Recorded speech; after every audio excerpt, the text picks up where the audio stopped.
లో ట్రిపుల్ ఐటీలో బీటెక్ చేయాలనేది మీ డ్రీమా? అయితే ఇది ఇండియాలో ఒకే ఒక యూనివర్సిటీ వల్ల సాధ్యం. అదే జేకే లక్ష్మీపతి యూనివర్సిటీ. ఇప్పుడే సంప్రదించండి.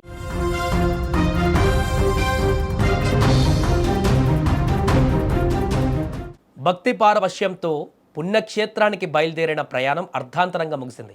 దైవ దర్శనానికి వెళ్తున్న భక్తుల జీవితాలు కళ్ళ ముందే నీటిపాలయ్యాయి.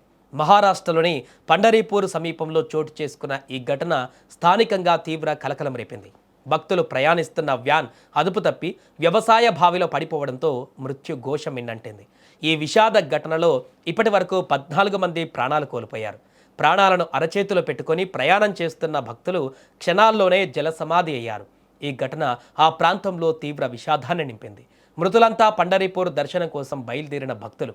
ప్రయాణంలో ఉండగా వ్యాన్ అదుపు తప్పింది. డ్రైవర్ వాహనంపై నియంత్రణ కోల్పోయాడు. వ్యాన్ వేగంగా దూసుకువెళ్లి పక్కనే ఉన్న వ్యవసాయ బావిలోకి దూసుకువెళ్ళింది. ఈ ఘటన జరిగిన వెంటనే స్థానికులు హుటాహుటిన స్పందించారు. పోలీసులకు, అగ్నిమాపక సిబ్బందికి సమాచారం అందించారు. సమాచారం అందిన వెంటనే రెస్క్యూ టీంలు రంగంలోకి దిగాయి. బావిలో నీరు నిండుగా ఉండడంతో సహాయక చర్యలు చాలా కష్టతరంగా మారాయి. గజ ఈతగాళ్లను రంగంలోకి దించి మృతదేహాలను వెలికి తీసే ప్రయత్నం చేశారు. అగ్నిమాపక సిబ్బంది బావిలోని నీటిని పంపింగ్ చేసేందుకు శ్రమిస్తున్నారు. బావి లోతు ఎక్కువగా ఉండడంతో ప్రమాద తీవ్రత పెరిగింది. ఇప్పటి వరకు 14 మంది మృతదేహాలను మాత్రమే వెలికి తీశారు.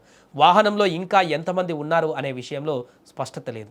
ప్రమాదం జరిగిన సమయంలో వాహనంలో సామర్థ్యానికి మించి భక్తులు ఉన్నారా అనే కోణంలో కూడా అధికారులు ఆరా తీస్తున్నారు. ప్రాణాలతో బయటపడతారని ఆశించిన కుటుంబ సభ్యులు మృతదేహాలను చూసి రోధిస్తున్న తీరు హృదయ విదారకరంగా మారింది. పోలీసులు కేసు నమోదు చేసి దర్యాప్తు మొదలుపెట్టారు. వాహనానికి సంబంధించిన ఫిట్నెస్ ధృవీకరణ పత్రాలు, డ్రైవర్ లైసెన్స్ వివరాలను సేకరిస్తున్నారు. ప్రమాదానికి గల ఖచ్చితమైనటువంటి కారణాలను తెలుసుకునేందుకు ఫోరెన్సిక్ టీం కూడా పరిశీలిస్తోంది. స్థానిక ఎమ్మెల్యే, అధికారులు సంఘటనా స్థలానికి చేరుకొని పరిస్థితిని పర్యవేక్షిస్తున్నారు. బాధితులకు మెరుగైన వైద్యం అందించేందుకు ఏర్పాట్లు చేస్తున్నారు. ప్రభుత్వం బాధితులకు తగిన పరిహారం ప్రకటించాలని స్థానికులు కోరుతున్నారు. ఈ ప్రమాదం భక్తుల కుటుంబాలలో ఇప్పుడు తీరని శోకాన్ని మిగిల్చింది. నిత్యం రద్దీగా ఉండే ఈ మార్గంలో గతంలో కూడా పలు ప్రమాదాలు జరిగాయి. రహదారి భద్రతపైన స్థానికులు అసహనం వ్యక్తం చేస్తున్నారు. అధికారుల నిర్లక్ష్యమే ఇన్ని ప్రాణాలను బలికొందని వారు ఆగ్రహం వ్యక్తం చేస్తున్నారు. బావికి కనీస రక్షణ గోడలు లేకపోవడం కూడా ఈ ప్రమాద తీవ్రతకు ఒక కారణమని స్థానికులు చెబుతున్నారు. సహాయక చర్యలు కొనసాగుతున్నాయి. మరికొన్ని గంటల్లోనే పూర్తి వివరాలు కూడా బయటకు వచ్చే అవకాశం ఉంది.